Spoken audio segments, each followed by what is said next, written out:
Hello, my dear friends. Welcome to my YouTube channel, and this is Learning with Ganesh. And today in this video, I'm going to explain a very interesting topics. Topics means here I will just tell you two stories. One story which runs from the mythological period. यानी बहुत हम अपने पुराणों में, वेदों में बड़े बड़े संतों के साथ हम सुनते हैं.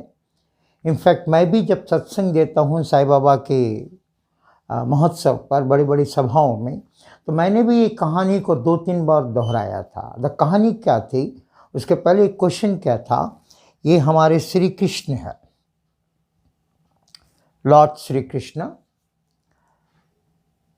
And the topic is that why there is a peacock's feather on its head. Why there is a peacock's feather on his head. Shri Krishna के मुकुट पर मोर का पंख क्यों लगा होता है? जब हम इन्हें भगवान मानते हैं तो ये जो भी करते होंगे, there should be a solid reason. तो उनका भी एक रीज़न होगा. मैंने कई संतों से सुना, कई महात्माओं से सुना क्या, मैंने भी कई लोगों से उनसे ही सुन के, उनसे ही प्रेरणा लेकर, जब भी मैं साईं बाबा का सत्संग वगैरह देता हूँ मंदिरों में, सभाओं में, तो मैंने भी इसका तर्क यही दिया कि श्री कृष्ण अपने सर पर, अपने मुकुट पर मोर का पंख क्यों लगाते हैं. इसके पीछे कारण ये है कि मोर और मोरनी के बीच में सेक्सुअल कांटेक्ट नहीं होता है, शारीरिक संबंध नहीं होता है. इसके बावजूद भी मोरनी 6 से 10 अंडे देती है. फिर अंडे को हैच करके फिर उसमें से जो निकलते हैं, पहले तो छोटे छोटे मुर्गी के बच्चे जैसे लगते हैं, फिर धीरे धीरे उनके फॉर्म में अडाप्ट हो जाते हैं. तो इस तरह मोरनी का जो संख्या है बढ़ती है. ऐसा क्यों होता है? बगैर मोर और मोरनी के कांटेक्ट के बिना मोरनी के संख्या में इतनी बढ़ोतरी क्यों? How does a peahen lay eggs without mating peacock? The reason is, संतों ने कहा कि जब मोर रिमझिम बारिश में नाचता है तो उसके पंख जब निकलते हैं और उस भारी भरकम पंख को उठाकर जब वो नाचने लगता है तो उसके भीतर एक केमिकल प्रोसेस शुरू होता है. और इस नाचने के दौरान उसके आँख से एक आंसू निकलते. दरअसल आंसू नहीं होता है, एक मेल स्पर्म होता है. और उसे गिरते ही जितनी सारी मोरनियां हैं तुरंत उस आंसुओं के बूंदों को पी लेती है. बस दिस इज अ प्रोसेस कि स्पर्म मोरनी के भीतर जाता है. फिर मोरनी के भीतर जो ओव्यूम होता है, जो फीमेल रिप्रोडक्टिव पार्ट, जो फीमेल रिप्रोडक्टिव जो केमिकल होता है, उसके साथ मिक्सअप होकर के ये स्पर्म और ओव्यूम मिक्सअप होकर के एक जाइगोट बनाता है. वही जाइगोट एक सेल बनाकर एक अंडे का रूप लेता है. And this is the reason. फिर वो 6-7 अंडे लगातार, 6 से 10 अंडे लगातार दे सकती है, ऐसा कहा गया है. अब इससे कृष्ण का क्या ताल्लुक? कृष्ण के जो सर में जो पंख है, कहा जाता है कि श्री कृष्ण की 16,000 गोपिकाएं हैं. जिस तरह मोर और मोरली, अरे जिस तरह मोर एक बैचलर होते हुए भी without contacting physically to any peahen, the population of peacock and peahens are increasing. In the same way, Sri Krishna also, without touching all the 16,000 gopikas, he created the whole life on this earth. हम सब उन्हीं की संतानें हैं, ऐसा कहा जाता है. बगैर फिजिकल कांटेक्ट, बगैर मीटिंग के इन 16,000 गोपिकाओं के संतानें ही हम सब मनुष्य हैं. ऐसा कहा गया है, कितने महात्माओं ने भी कहा था।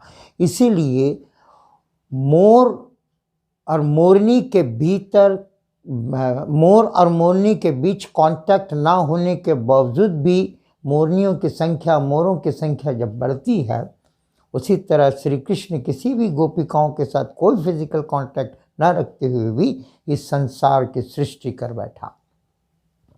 इसलिए श्री कृष्ण को मोर से तोला जाता है और इसीलिए श्री कृष्ण के सर पे मुकुट होता है, ऐसे संतों ने कहा है।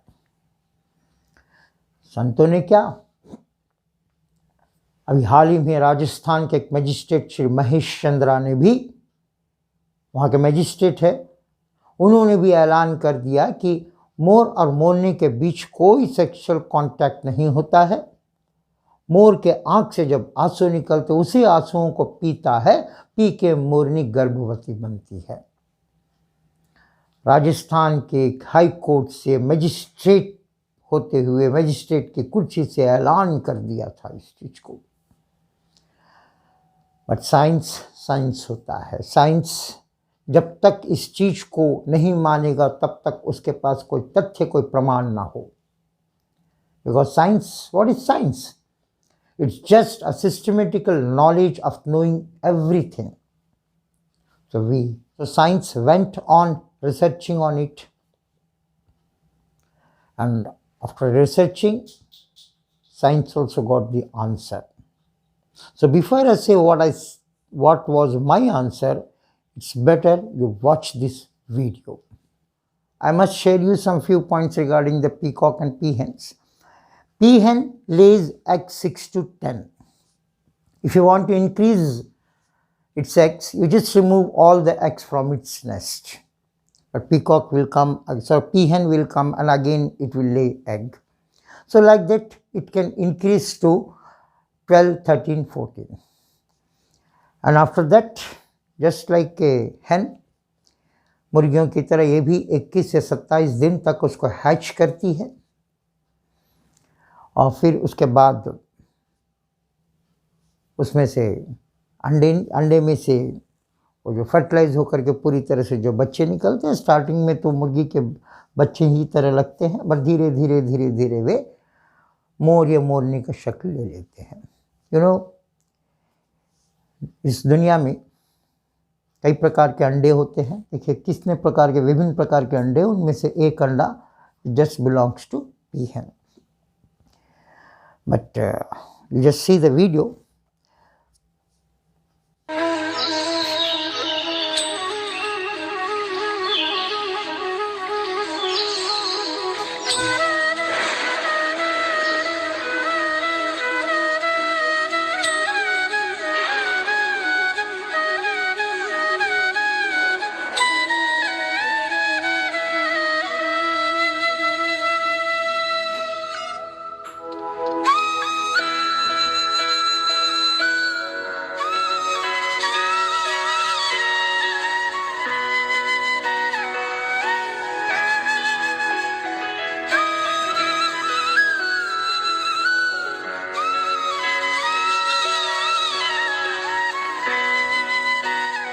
So obviously what Mahesh Chandra said and what we have seen the video, there is just a lot of difference, just quite opposite to each other. But science believes that organisms on this earth has existed through the reproductive process only. In science, we learn that reproductions are of two types. One is sexual, one is asexual. Asexual means without male or female contacting, they can create their own, young ones. But through the sexual reproduction, two organisms, one male and female, is must. After mating that, after crossing that, a new organism exists. So obviously, peacock or peahen is also a living organism. What I believe is that there is also in peacock the generations goes on to sexual reproductions. So that's all in this video. We'll see you in the another video with another interesting topic. Till then, goodbye.